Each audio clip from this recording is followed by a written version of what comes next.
आज फिर से खाली हाथ आ गए आप।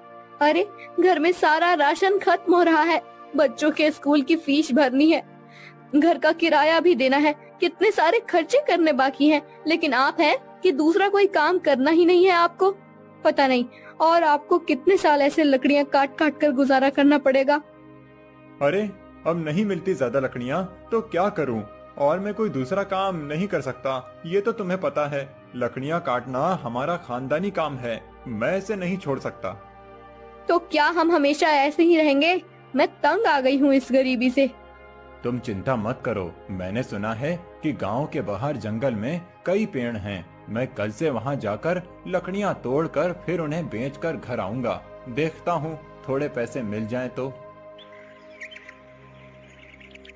अगली सुबह रामकिशन लकड़ियां तोड़ने अपनी कुल्हाड़ी लेकर जाने लगा। अनीता, कुछ खाने को दे दो, साथ लेकर जाता हूँ। जंगल के बीच पता नहीं कितना समय लगेगा। जी, सब्जी तो नहीं है, सिर्फ सूखी रोटी है, वही ले जाइए। रामकिशन जंगल में आ गया। वह आकर, अरे वाह, यहाँ तो बहुत बड़े बड़े पेड़ हैं। मुझे पहले ही यहाँ आना चाहिए था। अगर पहले आ जाता तो ज्यादा लकड़ियाँ काट कर ज्यादा पैसे कमाता। अनीता की शिकायत भी थोड़ी कम हो जाती। चलो कोई नहीं, पहले नहीं तो अभी ही सही। चलो काम पर लग जाओ रामकिशन। रामकिशन लकड़ियां तोड़ने लगा। बहुत देर लकड़ियां तोड़ने के बाद वो थक गया और बैठ गया। उसने अपनी साथ लाई हुई रोटी खाई और पानी पी लिया। फिर तोड़ी हुई लकड़ियों की 2 गड्डियां बनाई और उन्हें सर पर उठाकर ले जाने लगा। गांव में आकर, लकड़ियाँ ले लो, सूखी हुई लकड़ियाँ ले लो। अरे भाई, लकड़ियाँ ले लो। कोई भी रामकिशन की लकड़ियां नहीं खरीद रहा था। रामकिशन आगे जाने लगा। वो बहुत थक गया था। उसे लग रहा था कि अब इतनी सारी लकड़ियां उसे घर ले जाने पड़ेंगी। तभी, अरे ओ लकड़ी वाले, जरा रुको तो। जी मालिक, आपको लकड़ी चाहिए क्या? हाँ चाहिए तो, लेकिन दाम कितना है एक गड्डी का? जी 50 रुपए। क्या, एक गड्डी का 50 रुपए? ये तो बहुत महंगा है। मालिक, अगर दोनों गड्डियां एक साथ ले लो तो मैं 80 रुपए में दे दूंगा। इतनी महंगी लकड़ी? ये लकड़ी तुम अपने घर में तो नहीं बनाते, ऐसे ही कहीं से तोड़ कर लाते हो? फिर इतने ज्यादा दाम क्यों रखते हो? 60 रुपए में देते हो तो ले लेता हूँ दोनों गड्डियाँ। मालिक, लकड़ी तो ऐसे ही लाते हैं, लेकिन उसे तोड़ने के लिए मेहनत भी तो लगती है।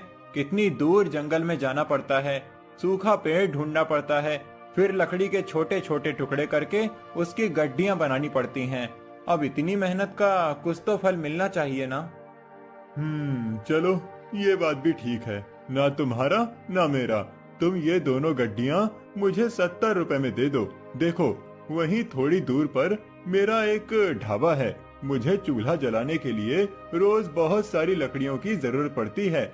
अगर तुम मुझे कम दाम में लकड़ी दे दोगे तो मैं तुमसे ही खरीदूंगा। और चलो, ढाबे पे जो बचा हुआ खाना होगा उसमें से भी थोड़ा तुम्हें दे दूंगा। अब तो ठीक है? ठीक है मालिक, आप 70 रुपए में ले लीजिए ये सब लकड़ियाँ। मैं कल भी आपके ढाबे पर पहुँचा दूंगा। सूखी राम को लकड़ी बेचकर उसके ढाबे से थोड़ा खाना लेकर रामकिशन घर आ गया। ये क्या लेकर आए हैं? खुशबू तो बड़ी अच्छी आ रही है। लगता है आज बहुत ज्यादा पैसे मिले हैं। ज्यादा तो नहीं, लेकिन एक ग्राहक मिला है जिसे रोज लकड़ियों की जरूरत पड़ती है। ये लो, उसी ने ये खाना दिया है और ये 70 रुपए 2 गड्डियों के।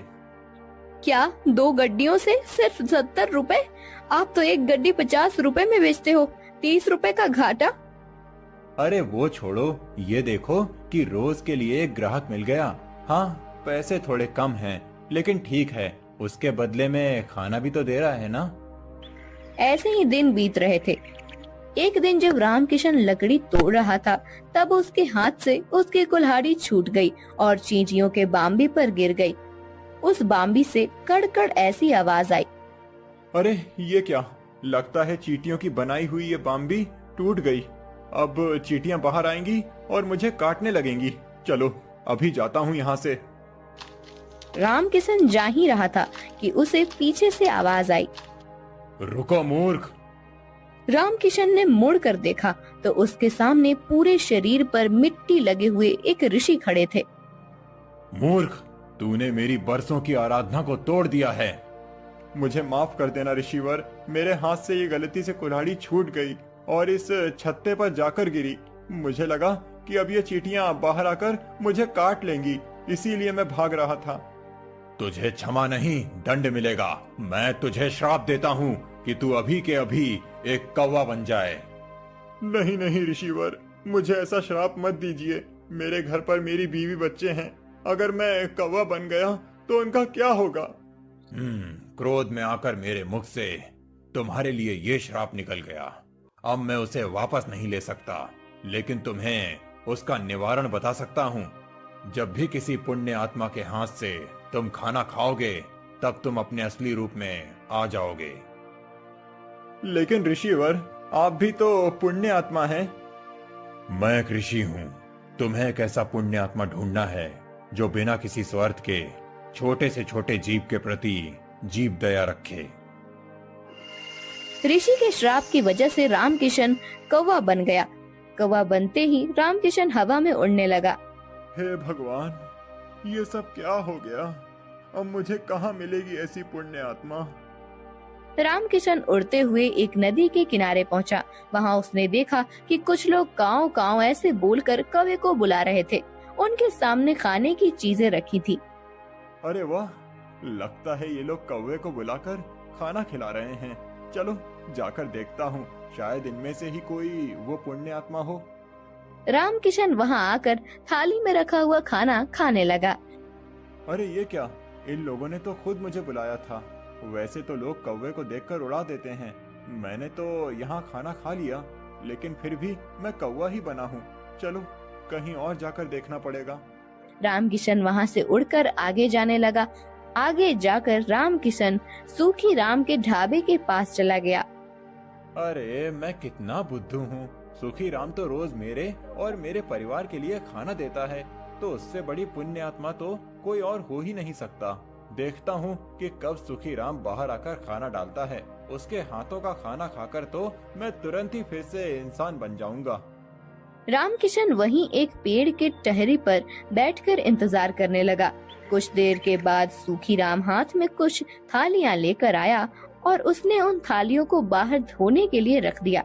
सूखी राम के जाते ही रामकिशन ने वहां आकर थाली में बचा हुआ खाना खा लिया, लेकिन फिर भी वो वैसे के वैसे ही था। रामकिशन उड़ते उड़ते ऋषि के पास आया और ऋषिवर, आपने तो कहा था कि मुझे ऐसी पुण्य आत्मा ढूंढना है जो किसी भी जीव के प्रति जीव दया रखे। आज मुझे नदी के किनारे कुछ लोग दिखे जो कौवे को बुला बुलाकर खाना दे रहे थे। मैंने उनके पास जाकर उनकी थाली में से खाना खा लिया। फिर मैं सुखी राम के ढाबे पर गया। सुखी राम तो मुझे रोज खाना देता है। वो सारी थालियां पंछी, कुत्ते, बिल्लियों के लिए रख देता है। मैंने उसकी हाथ की थाली से भी खाना खा लिया, फिर भी मैं इंसान क्यों नहीं बना? बेटा, तुम जिन लोगों के बारे में बात कर रहे हो, उन दोनों के दिलों में स्वार्थ की भावना थी। पहले तुम नदी तट पर गए। वहां के लोग उनके किसी परिजन की आत्मा की शांति के लिए श्राद्ध कर्म कर रहे थे। उसमें उनका स्वार्थ था कि उन्हें पितृदोष ना लगे। वहीं सुखी राम कुत्ते, बिल्ली और पंछियों को जो खाना छोड़ता है, वो बाकी लोगों की खाई हुई थाली में बचा हुआ होता है। अगर सुखी राम के मन में जीव दया होती तो वो उनके लिए अलग से थाली बनाकर रखता। इसीलिए वो दोनों भी पुण्य आत्मा नहीं हो सकते। तुम्हें और खोज करनी होगी। ऋषि की बात समझकर रामकिशन फिर से पुण्य आत्मा की खोज में उड़ने लगा। गांव से बहुत दूर उसे एक छोटा सा झोपड़ा दिखाई दिया। झोपड़े के छत पर जाकर बैठ गया। उसने देखा कि उस झोपड़े के आंगन में पानी और अनाज की छोटी छोटी कटोरियां रखी हुई थी। तभी उसे कुछ आवाज सुनाई दी। अरे ये आप क्या कर रहे हैं जी? यहाँ तो हमारे खाने के लाले पड़े हैं और आप ये रोज रोज पंछियों के लिए अनाज के दाने रख रहे हैं। घर में सिर्फ 4 मुट्ठी चावल थे, उसमें से आप 2 मुट्ठी इन कटोरियों में रख दिए। अब हम क्या खाएंगे? मुझे पता है कि घर में अनाज नहीं बचा है, लेकिन जब खुद का पेट भरा हुआ हो तब भूखे को खाना खिलाने में क्या मजा है। असली इंसानियत तो वो है जब हम खुद आधे पेट रहें और भूखे का पेट भरने में मदद करें। लेकिन हम ही क्यों जी, दुनिया में करोड़ों लोग हैं, वो भी इन पक्षी और जानवरों के बारे में सोच सकते हैं। एक हमने ही ठेका नहीं ले रखा है। अगर हर कोई यही सोचे तो इस दुनिया में इंसानियत का नामो निशान मिट जाएगा। एक बात बताओ, ये पंछी जानवर गांव और शहर में क्यों आते हैं? क्योंकि हम इंसानों ने इनके रहने खाने की जगह छीन ली है। पहाड़ तोड़कर, जंगल काटकर, नदी तालाबों को पीछे हटाकर वहां पर सड़कें, ऊंची ऊंची इमारतें बना दी। पेड़ काटते समय किसी ने भी ये नहीं सोचा कि इन पेड़ों पर पंछियों का बसेरा होगा। पेड़ों पर लगने वाले फलों से भूख मिटाते होंगे। सबको सिर्फ अपनी तरक्की चाहिए, फिर चाहे किसी का घर ही टूट जाए। लेकिन मैं ऐसा नहीं सोचता। कुदरत ने जितना हक हमको दिया है यहाँ रहने का, उतना ही उन सभी जीवों को भी दिया है। हमारा क्या है, हम तो बूढ़े हो गए हैं, पता नहीं और कितनी जिंदगी बाकी है। लेकिन जब तक जिंदा हैं, तब तक इन्हें खाना खिलाकर संतोष मिलेगा मुझे। ऐसा कहकर दादा अनाज खाते हुए पंछियों को प्यार से निहारने लगे। रामकिशन भी नीचे आकर उनके रखे हुए एक कटोरी से खाना खाने लगा। अनाज का एक दाना उसके मुंह में जाते ही रामकिशन पहले जैसा बन गया। उसे ऐसे अचानक देखकर, अरे ये क्या, कौन हो तुम और ऐसे अचानक कैसे प्रकट हो गए? आप सच में एक पुण्य आत्मा हैं। मैं आपको सब बताता हूँ। पहले मैं आपका धन्यवाद करना चाहता हूँ। आपकी वजह से मैं असली रूप में आ गया। आपका बहुत बहुत धन्यवाद। फिर रामकिशन ने रिसीवर वाली सारी कहानी दादाजी को बताई। ऐसी कोई बात नहीं बेटा, मैं तो सिर्फ अपना कर्म कर रहा हूँ। नहीं बाबा, आप नहीं जानते कि आपने मुझ पर कितने उपकार किए हैं। आपके दिल में सच में बहुत जीव दया है। रामकिशन खुश होकर अपने घर आ गया।